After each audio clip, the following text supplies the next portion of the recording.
Yeah, so John has been doing the YouTube game for a few years now, right? Yeah, I think about 2012 was when I actually created the account, and I've only been really going heavy at it for like the past two and a half years. And you have been creating kind of skeptic content. I mean, your channel covers the whole gamut of things. I think you've talked about flat earthers. You've talked about all kinds of woo. I mean, tell me more about your channel and what you do. Well, yeah, I pretty much try to post 5 days a week from Monday to Friday. And then Fridays, I usually do 2 videos. One is a regular video. The other one is a live stream, which I actually have a live stream tonight at 8:30 p.m. Central, where we discuss flat Earth and pseudoscience, basically. And so I do that. On Mondays, I post like a response video of some type. Tuesdays are our Bible podcast that I run with KC, my girlfriend. And then Wednesdays, usually comment videos. And then I think I'm going to start making Thursdays kind of like a throwback kind of day where I take a portion of one of my past live streams and I kind of cut that out and I put it up on that day. And then on Fridays, it's kind of a toss-up. I usually do interviews of some sort. So on top of the Flat Earth Fridays that I do at night. So that's pretty much what I do. The response videos that I cover are pretty much anything where science and atheism and politics kind of overlap, anything in that kind of realm. Here lately, though, it's been a lot of like anti-science debunk that I've been doing. So it's been a wild ride so far. Yeah, I forgot to mention that you upload 5 days a week, which is buck wild. And you work a regular job as well, if I'm not mistaken. Oh, yeah. 40 hours a week. Yeah, I don't know how you do it, man. I mean, that's a lot of content. So if you ever go check out John's channel, he's got plenty of stuff for you to watch. And yeah, and also go check out his live stream after the show as well. For folks that are just tuning in, we are having a bit of trouble with our calls tonight. I will let you know if they will be available later on. But right now, we are having a bit of trouble. So if you're trying to call in and we're not accepting your calls, that is why. However, if you go ahead and type your calls into the chat, or sorry, your questions into the chat, or whatever else you want to talk about, hopefully we'll be able to catch up with those later on. But first, I just kind of want to talk a little bit more about John and what he does and what your kind of approach is. I mean, you just upload a whole range of content on different things. What got you started into this? I mean, what's the whole deal? Why Godless Engineer? What is the need for your channel out there? Well, you know, actually, I came up with the moniker Godless Engineer right after I graduated with my master's in software engineering. And I was just sitting there one day kind of with nothing to do. And I was just like, well, you know, if I were to make something, what would I make it? And I tried out different things. I was like, well, I don't want to be just another atheist, you know, atheist this or atheist that kind of thing. And so I came up with Godless Engineer. I eventually worked my way there. And so I started out on Facebook first, posting a lot of memes and just general like infographics. Like, I don't know if you guys have seen this one kind of popular like Mormon meme where it's got a Mormon temple and it's a dark one, a Mormon temple. And then at the bottom, it kind of summarizes like how Joseph Smith started out getting arrested for fraud. And then he turned around and used the same methods to create the Mormon religion. I made that one as well as a number of ones that's been shared kind of on Facebook and places a good bit. And so that's kind of where I got started. And then I started doing videos as like a next step in my activism kind of, because I was really wanting to be more activist-y and more than just, you know, posting on Facebook and stuff. And so I felt like, you know, doing videos, showing my face, showing that I'm not afraid to stand up and use my voice as my moniker would or not my moniker, but my, I guess, theme or your slogan would end up being. Yeah, tagline. Just showing people that, you know, I wasn't afraid, you know, to show my face and whatnot, I felt would empower people. And that's kind of been my focus, really, is I targeted my audience to be people that are already atheists that were looking for, you know, other atheists to kind of shoot the shit with. I don't know. Can I curse on here? Yes, absolutely. Okay. You can say whatever the hell you want. So, okay. But just backtracking a bit, you weren't always an atheist, correct? Oh, no. Yeah, you grew up in, was it Catholic home? Is that right? Yeah. So tell me a little bit about that. Well, yeah, I grew up Catholic. I went to a Catholic private school, but it was not really all that like hardcore, into like the Catholic faith. It was always taught to me as like God is just something that and so I never really gave it a lot of thought. Like people told me, oh, Jesus existed and he did these things and that things and he died for you and all this other stuff. And I had to learn all the stations of the cross and all this other stuff. And it was really weird how just like, I guess natural it was for me to just be like, oh yeah, God exists. And it wasn't until like a friend of mine was like, you got to believe the Bible 100% or you're not a real Christian. And so I just sat there and I was like, well, I can't say that I'm a real Christian then. Of course, now I know that it's a no true Scotsman fallacy, but eventually I was able to reason my way kind of out of that mindset. But I guess it kind of helped that by that point I was already in the kind of non-denominational type of faith of Christian. And so it was kind of an easy transition out of that. I went from Catholic to kind of Baptisty to non-denominational. So it was kind of like a gradual decline, I guess, out of the faith. So what was, give me a look of what reasons you were using or what methods you were using more, like, I guess, to kind of change your minds on these things. Were you like reading more atheist material? I mean, like, what was the influence that was telling you to go the other way? Well, basically what I did was I just kind of started looking at I guess, secular or more anti-religious content. And it's not so much that I was looking to convince myself that God wasn't there. I was looking at the other side of the conversation. Like I was looking at, okay, well, and I use this in my approach to my mythicist position as well, is, I was like, okay, well, if God exists, surely there's evidence to say that he does. And if I can't find evidence to say that he does, then there's no reason for me to say that he actually exists. And so when I started looking at all of the arguments and the counter arguments, I just found the counter arguments to be way more compelling. For one thing, they had a lot of science behind them. And not that all of science, I guess, it should be trusted, because there are some quacks out there operating under the guise of science and whatever. So it's not necessarily that, but it's more of the, I guess what you would say, the parsimony of the counter arguments. Like, how well do they fit together? How well does it explain the evidence and explain what we see? And so, like, I came to the conclusion, like, well, if we have natural explanations for things, then there doesn't need to be a God involved. Really? Okay. So, yeah, so let me ask you about this. So empirical verification is a method for you that you use to determine whether something is more true, if we can kind of demonstrate it through science. Is that what I'm getting from that, or would you say that's accurate? Yeah, I would say so. I mean, I've always tried to find answers that remove my own personal bias. Like if I could find an answer that was kind of like outside of myself to verify what I was thinking, then I would feel secure. Like I would feel rational in believing in that one certain thing, because, this was something completely out of my control, completely outside of me in general.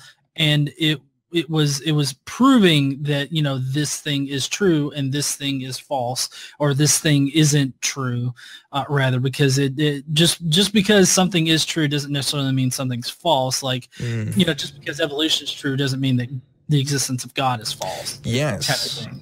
Yeah, I actually agree with you on that. And I think, at least when I was a Christian, I kind of held a more nuanced position than a lot of my friends did growing up in kind of the Baptist town that I lived in, because I had never had a problem with things like evolution and basically science in general as having truth value to me, at least telling me true things about the world. But it was always the kind of historical accounts of things in the Bible, especially, that I had more problems with. And speaking of which, and we don't have to talk about this if you don't want to, because I know probably a lot of people talk to you, but you are probably one of the only atheists I know, at least through our circle of friends that we know, that openly advocates for Christ mythicism.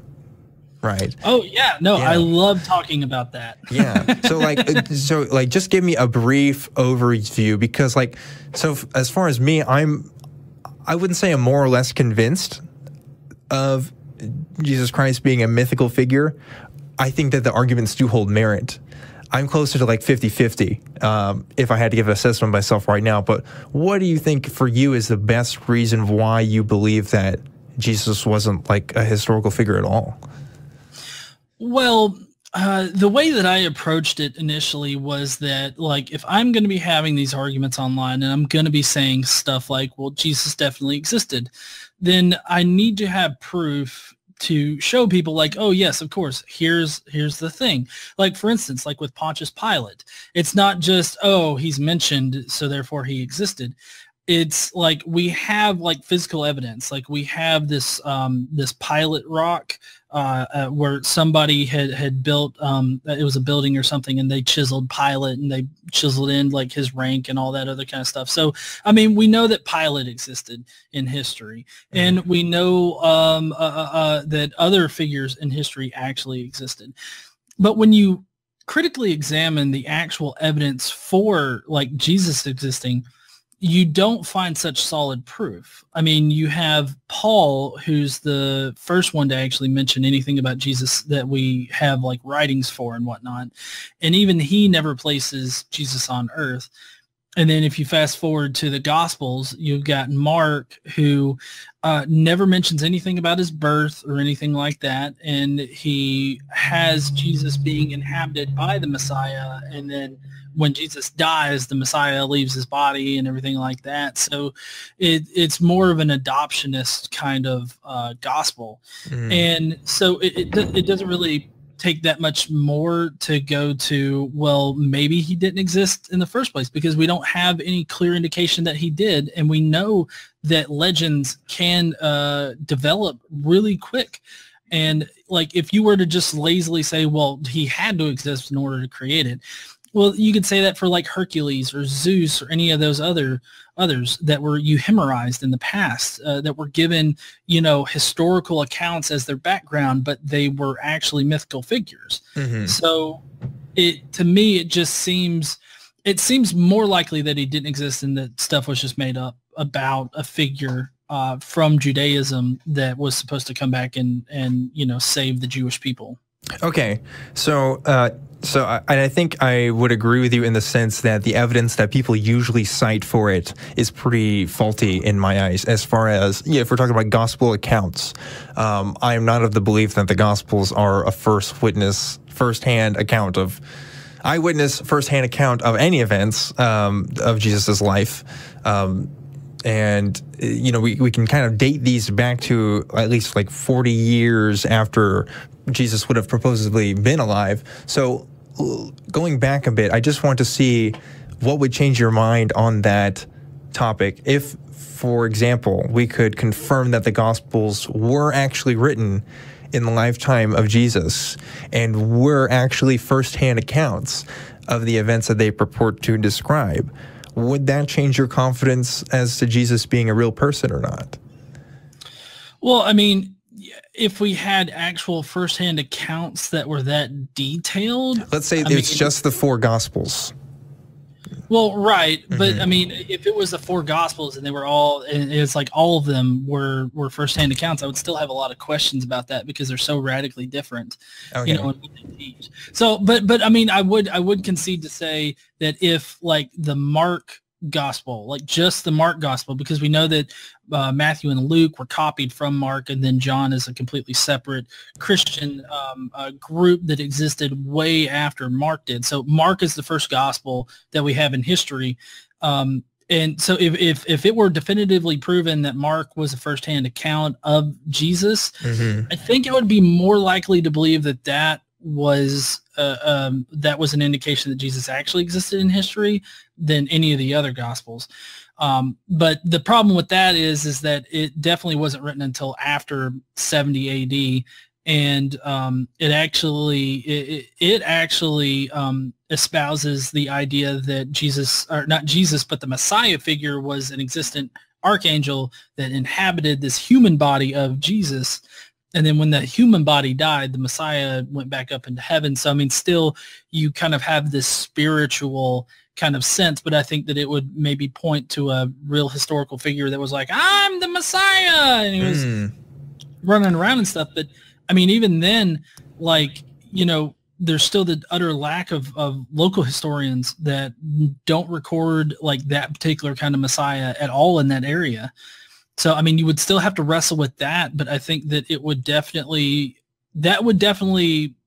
like be a problem for like the mythicist position. I think if you could prove that Mark was a firsthand account, which sadly it's not. Yeah. Yeah. So that's interesting. So, you know, I'm always trying to look for falsifiability. I'm always trying to look for, well, if this happened, would this be true? You know, and I think you're right in that even if, and first of all, the Gospels, not all of them proclaim to be eyewitness accounts, especially Luke, but even if they were from the same time period as Jesus and claim to be firsthand accounts of these events, it would still be subject to question. I would say maybe my confidence would change a little bit, but certainly not enough, because how many eyewitness accounts do we have of crazy things that happen that aren't true, like all the time? Certainly not 2,000-year-old ones that are describing these miraculous events that, you know, if we only had 4 accounts of, would be rather suspicious. You know, I mean, we would expect even more. And like you said, local historians don't,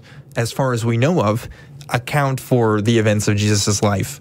And so, yeah, that's interesting. So it sounds like you have a pretty good case, in my opinion, of the Christ myth theory. Like I said, I don't know how I feel about accepting it all the way, but I think there is a good case for it, for sure. And it's one of those things where it's like, if I'm talking to somebody who is like a fundamentalist Christian, I wouldn't even bring it up. But amongst friends who I can have these kinds of conversations with, I'm more convinced than I'm not, if that makes sense. I wouldn't hold to it either way, but you know, that's neither here nor there. So that's interesting. So I wanted to talk to you, John, specifically on the show this week because of some incidents that have happened this week with the Catholic Church. Because I assume I wasn't 100% sure, but I was pretty sure you came from a Catholic background, and I know that the current events probably have affected people that you know of, in the sense that I'm sure you have relatives that are still Catholic and that are probably talking about this. Have they mentioned this to you? Have you had conversations with them? What has that been like? Well, actually, I don't talk to most of my family. Okay. My dad's side of the family is all pretty much Catholic, but interesting thing there is that one of my uncles that had recently died, he was actually a victim of priest abuse, sexual abuse, and it's still amazing to me that like my family members just were still part of the Catholic Church, even though, you know, like he was abused by a priest. And so I don't know. It really does kind of hit home for me, I guess. The grand jury finding and especially when I watch Spotlight, because I mean I have an 8-year-old son, and reading a lot of these stories, I mean I believe KC more than a few times looked over at me and was like, you know, I wouldn't be able to stop you from killing these guys. You are a pretty big guy. Yeah, that's.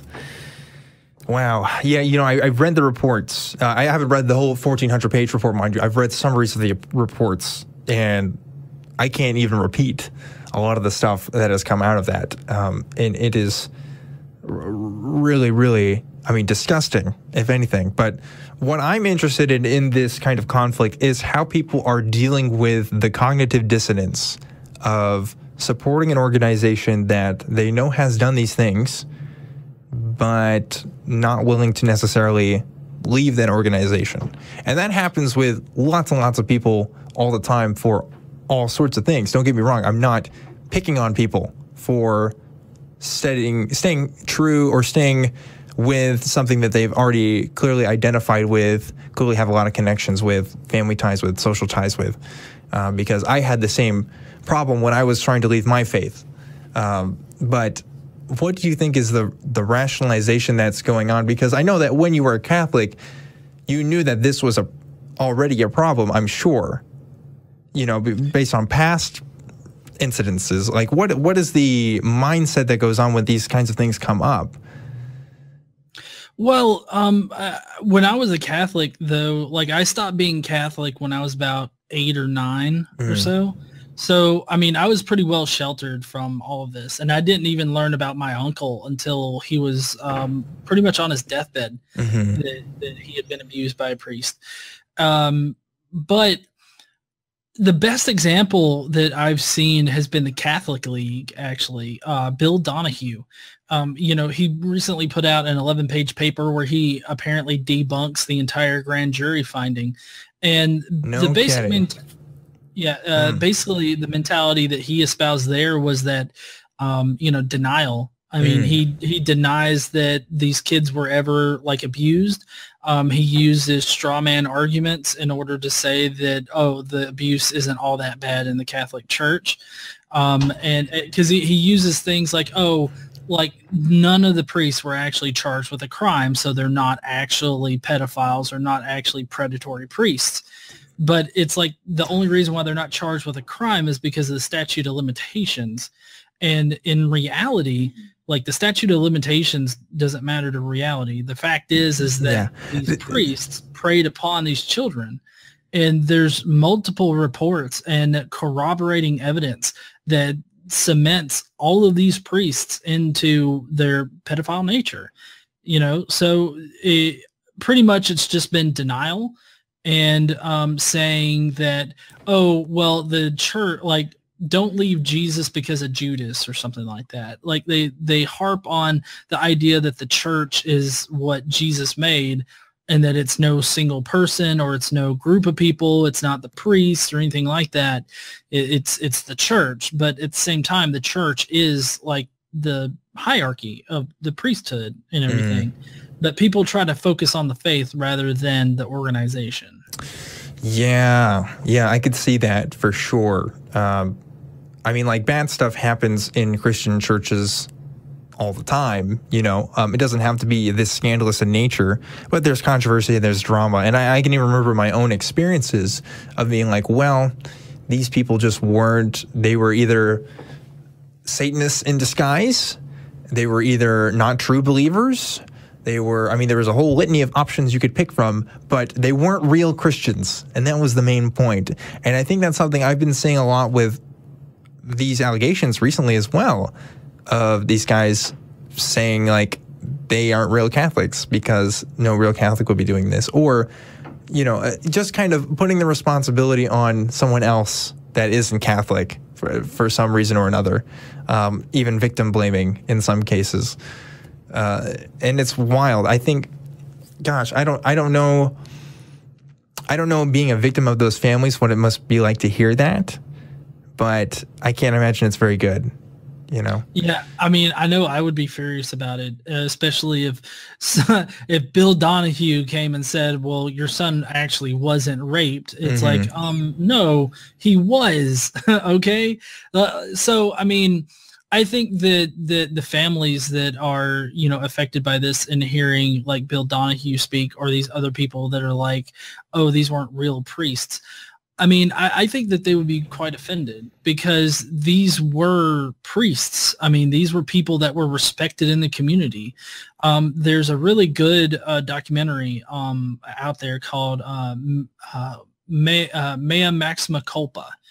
And basically it chronicles Father Murphy, who abused hundreds of kids, deaf children, up in Wisconsin. So, I mean, this is like, and he was a respected figure like in that community, and he died a respected figure in the Catholic Church.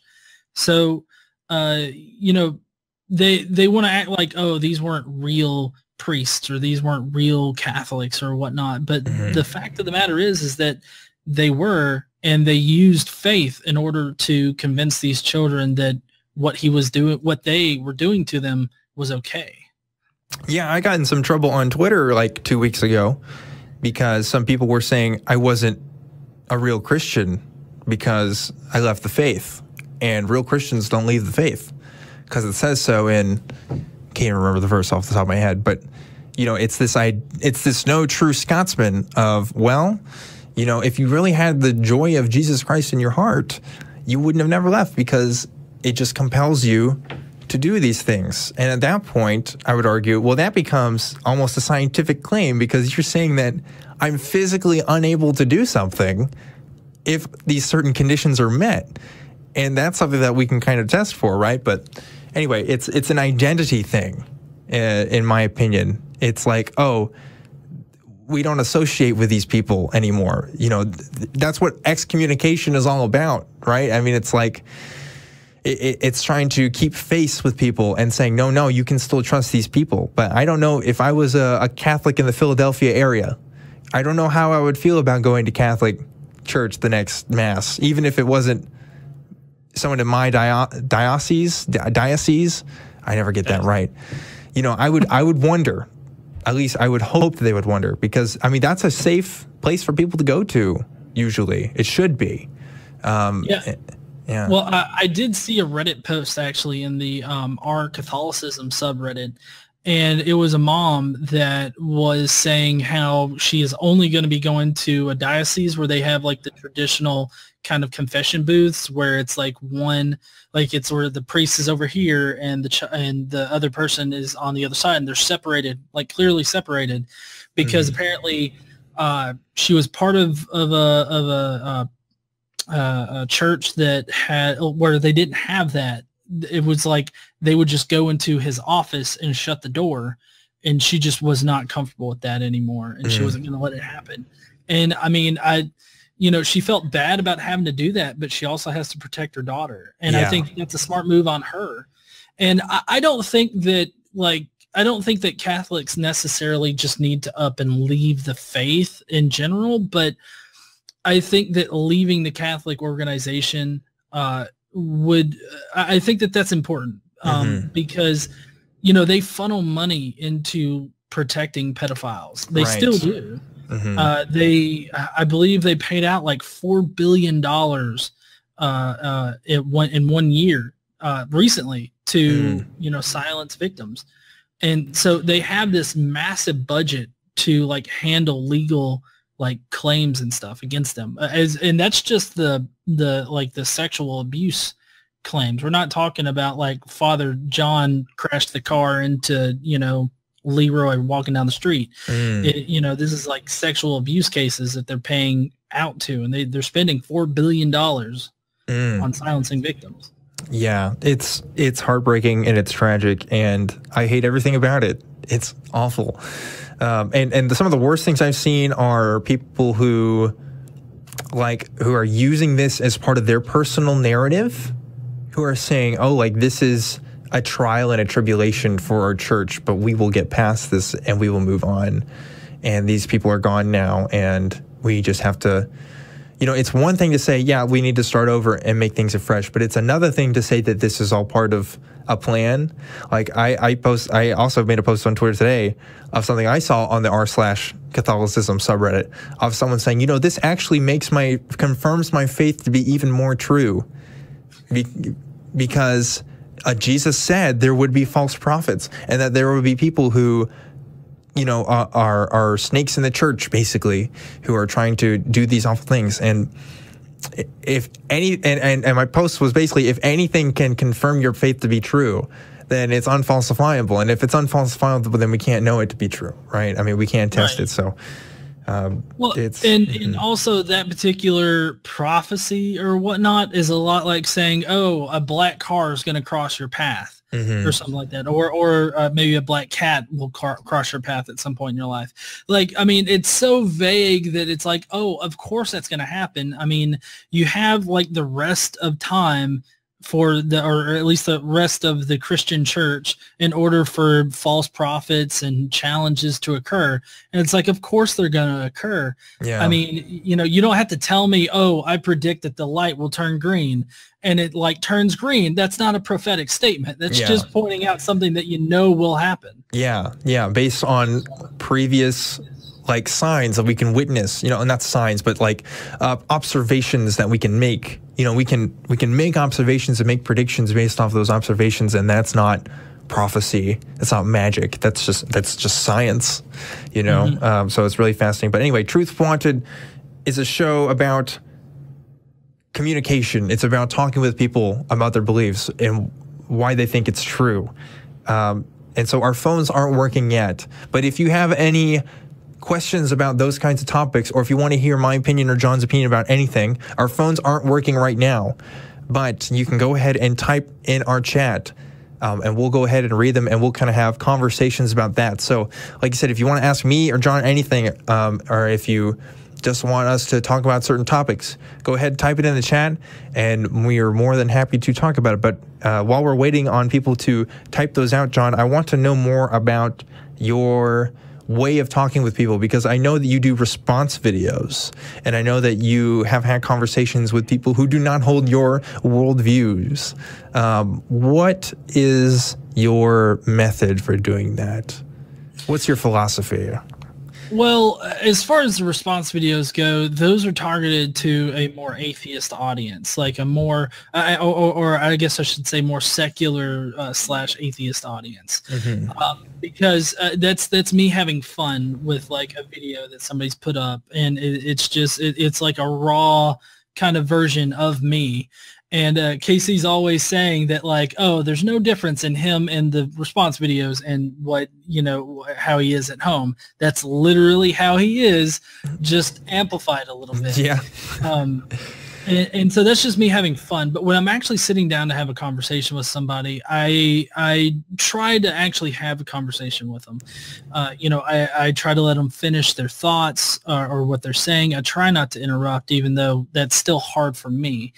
And I tried to figure out why they think certain things or how they came to a particular conclusion. And then I try to throw in like reasons to doubt that. Like, it's not really like any kind of street epistemology type of way about it, because I actually do throw in like things that prove them wrong. But I try to figure out why they think something is true or why they feel a certain way, and then I challenge them on that politely. And I have an entire series on my channel where I have discussions with people on the other side of things. And most of the time they go really well, but like I've only had one conversation with like a flat earther, and that did not go well at all. I mean, I spent the entire time laughing at him, but I mean, he was pretty much just ranting in a bigoted kind of way, you know, at me, calling me names and you know, just saying that I was basically stupid. So that really wasn't productive. But for the most part, I have productive conversations where I try to find out why they think a certain thing, and then I tried to show them how they may be wrong on it or how what they're saying doesn't make sense. First of all, John, I want to defend your character for a second. I think you're a very nice guy in the public sphere. I don't know how much you actually map out to your personality online. I think you're very civil and very kind. So just so you don't get in a fight with Casey about that, I'm on John's side. Okay.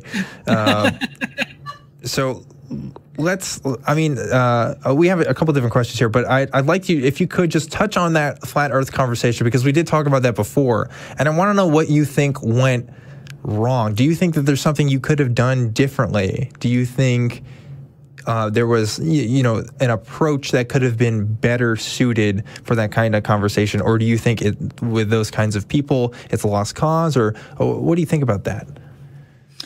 Well, I think that there are some people that don't like want to have a conversation in good faith. I think that they come with an agenda, and then, you know, when you don't bend to their whim or when you don't react like they want you to react, then they have a strong reaction. And that's really what happened in that conversation, because it started out kind of nice, but then at a certain point, he just sort of flips the switch and he goes into full bigoted rage mode. And it spends the rest of the time, acting like that. And so I don't think that in that situation, there was anything that I could really do to turn it around or anything like that. I think that there are certain people that just you can't have a conversation with, and you got to know when to stop having the conversation. I continued with the conversation because it was hilarious to me.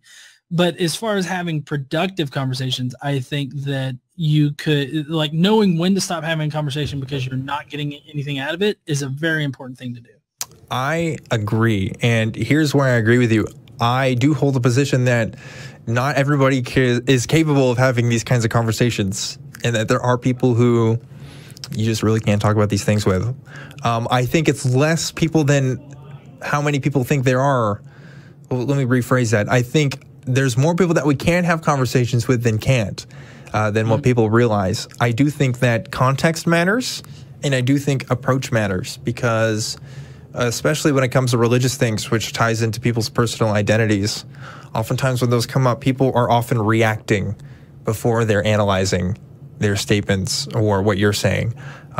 It's more of a response than it is an introspection.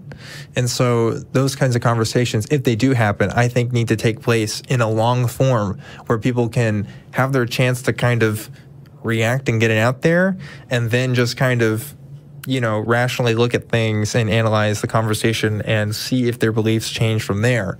And I also think that beliefs don't necessarily change in a single conversation either. And I think that's important to keep in mind when we do these kinds of things, especially if we're talking to people who are on an extreme end of the spectrum, that being, you know, flat earth types. I'm not saying that there aren't nice flat earth people or that there aren't flat earth people worth talking to, but from the conversations I've seen and from the ones that I've had and the ones that I've seen you've had, John, that sometimes if you're holding that position, it's a lot. They want to fight you, you know? And that's hard because you don't want to give way to that. You don't want to do what they're doing, sort of stoop to their level. You kind of want to stick to your guns and, you know, try to be as nice and polite as possible. But sometimes people won't give you that opportunity. So it is. Yeah, I agree. Sometimes it's really hard not to fall into that pit of responding in kind.